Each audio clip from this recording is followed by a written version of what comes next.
Hello everyone. इस video का topic है रिफ्रैक्शन थ्रू प्रिज्म। एक प्रिज्म से कैसे रिफ्रैक्शन होता है, उस प्रिज्म के रिफ्रैक्टिव इंडेक्स का फार्मूला निकालेंगे, जिसे प्रिज्म फार्मूला कहते हैं। अलग अलग रिलेशंस निकालेंगे।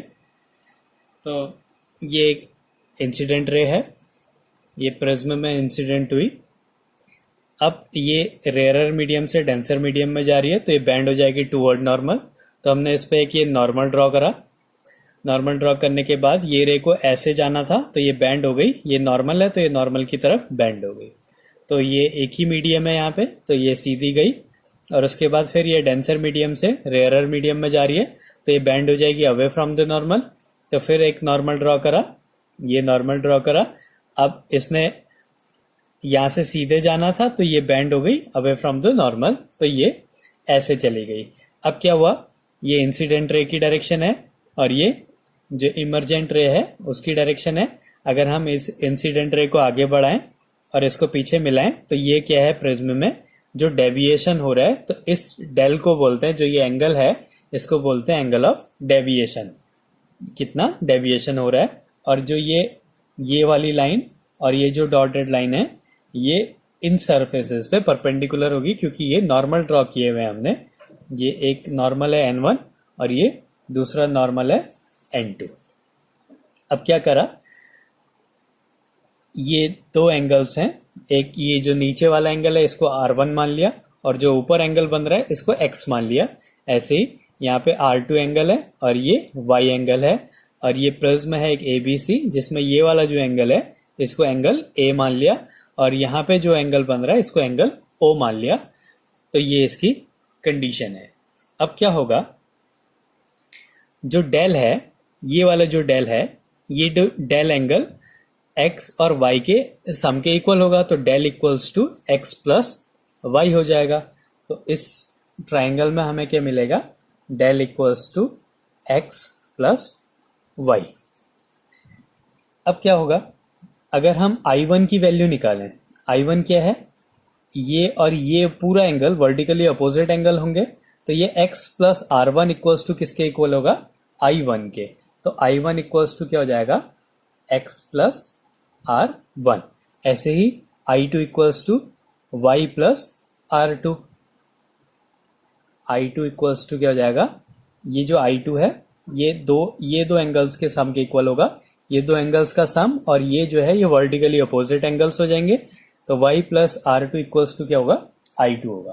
तो I2 equals to y plus r2 होगा।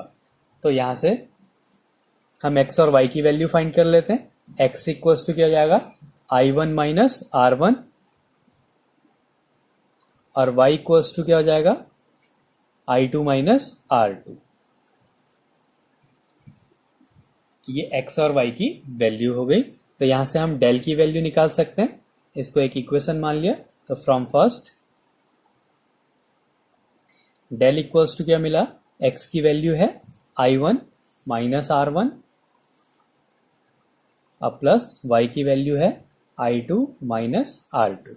तो इसको हमने लिख दिया I1 plus I2 minus r1 plus r2। ये भी माइनस है, ये भी माइनस है, तो माइनस कॉमन ले लिया, r1 प्लस r2 हो गया। ये इक्वेशन सेकेंड मान ली। तो ये डेल की वैल्यू आ गई। अब जो एंगल, ये जो m एंगल बन रहा है इस सरफेस पे परपेंडिकुलर, और ये जो n एंगल है ये वाला इस सरफेस पे जो परपेंडिकुलर है, इनका जो टोटल सम होगा वो 180 डिग्री होगा। ये एंगल भी 90 है। कहीं पे भी अगर हम इसको लें, यहाँ पे लें या इस सरफेस से, ये जो लाइन है ये हर जगह पे 90 डिग्री एंगल बनाएगी, क्योंकि हमने नॉर्मल ड्रॉ किए हुए हैं। तो angle m plus angle n, ये क्या होगा, 180 डिग्री के इक्वल होगा, क्योंकि ये क्या दिए करें हमने, परपेंडिकुलर ड्रॉ किए हैं, ये परपेंडिकुलर है। हमने ये परपेंडिकुलर है। अब हम एक क्वाड्रिलेटरल लेते हैं, AMON।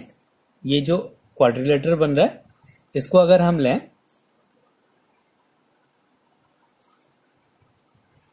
AMON, अब ये क्या होता है, इन का जो चारों एंगल्स हैं इनका सम 360 डिग्री होगा। तो यहां पे हमें क्या मिलेगा, ये प्लस ये तो 180 डिग्री है, तो ए और ओ भी किसके इक्वल होगा, 180 डिग्री के इक्वल होगा, तभी ये चारों एंगल्स का सम क्या हो जाएगा, 360 डिग्री होगा। हमें पता है कि ये दो एंगल्स परपेंडिकुलर हैं, तो ये दो एंगल्स का सम तो 180 डिग्री है, और ये जो दो बचे हुए एंगल्स हैं इनका भी सम क्या होगा, 180 डिग्री होगा। तो इसमें क्या मिला हमें, angle A plus angle O equals to भी क्या होगा, 180 डिग्री होगा। तो यहां से अगर हम एंगल ओ की वैल्यू निकालें वो क्या हो जाएगा, 180 माइनस एंगल ए। अब इसके बाद हम ट्राइंगल लेते हैं एम ओ एन, ये वाला नीचे वाला ट्राइंगल लेते हैं। इस ट्राइंगल में क्या है, R1 plus O plus R2, ये एक ट्राइंगल है, इसका सम क्या हो जाएगा, 180 डिग्री होगा। R1 plus R2 plus angle O, ये किसके इक्वल होगा, 180 डिग्री के इक्वल होगा। और हमें एंगल O की वैल्यू पता है 180 माइनस ए है, तो यहाँ पे क्या मिला हमें, R1 plus R2 plus 180 minus angle A equals to 180, तो ये कैंसिल हो गया। तो इससे क्या मिला हमें, एंगल A इक्वल्स टू क्या हो गया, R1 प्लस R2। तो जो इक्वेशन सेकेंड है,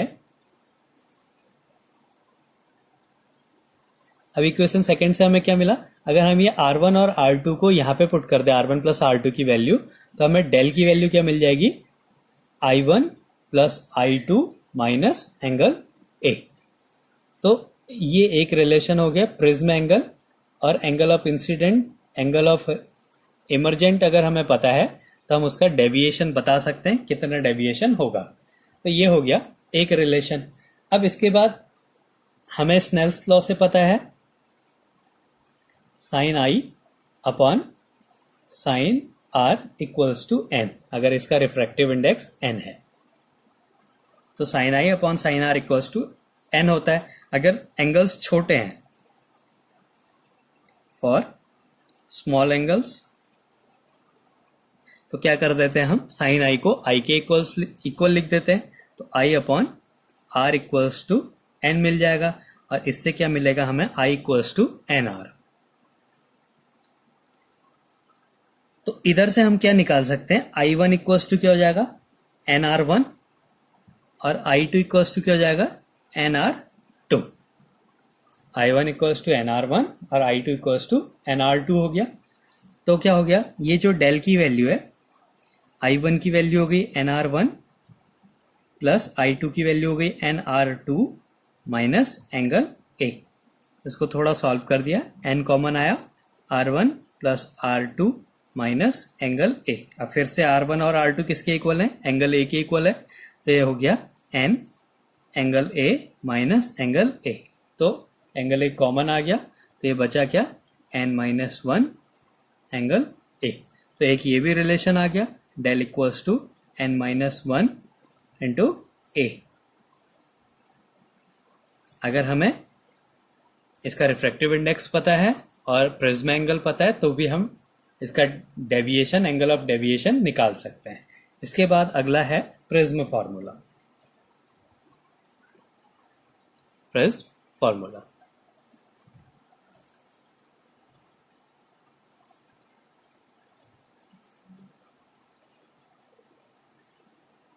अब क्या है, अगर I1 और I2 I के इक्वल है, R1 R2 R के इक्वल है, तो जो डेल की वैल्यू हो जाएगी ये क्या है, I1 प्लस I2 इंटू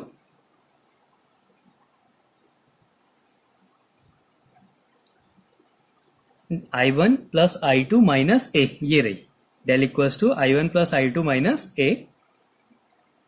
तो ये I1 और I2 I हो गया, तो ये आ गया 2I माइनस ए।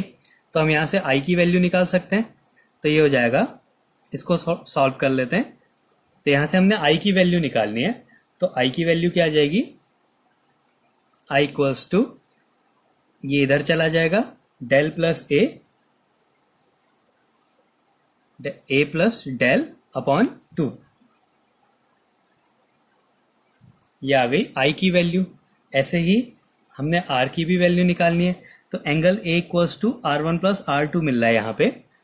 तो angle A equals to R1 plus R2, R1 R2 R के इक्वल है, तो ये क्या हो गया, angle A equals to 2R। तो इधर से आर की वैल्यू मिली ए अपॉन 2।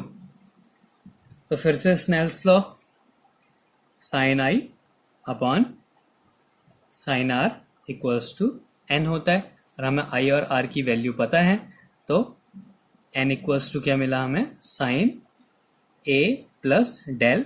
बहुत सारी अगर रेज हैं तो हम उसका मीन डेविएशन ले सकते हैं, डेल एम। ये मीन डेविएशन है अपॉन 2 अपॉन साइन ए अपॉन 2। तो ये है प्रिज्म फॉर्मूला। इससे हम प्रिज्म का रिफ्रैक्टिव इंडेक्स निकाल सकते हैं अगर हमें मीन डेविएशन पता है, प्रिज्म एंगल पता है। तो N equals to sine A plus del M upon 2 upon sine A by 2। तो ये है रिफ्रैक्शन थ्रू प्रिज्म। इसमें एक ये रिलेशन मिलता है हमें कि जो ये प्रिज्म एंगल होता है ये इन दो एंगल्स के सम के इक्वल होता है। अगर हमें एंगल I1 और I2 पता है और प्रिज्म एंगल पता है तो हम उसका मीन डेविएशन निकाल सकते हैं। अगर हमें रिफ्रैक्टिव इंडेक्स पता है और प्रिज्म एंगल पता है तो भी हम उसका मीन डेविएशन निकाल सकते हैं। और अगर हमें प्रिज्म एंगल और मीन डेविएशन पता है तो हम उसका उस प्रिज्म का रिफ्रैक्टिव इंडेक्स भी फाइंड कर सकते हैं। तो ये है रिफ्रैक्शन थ्रू प्रिज्म।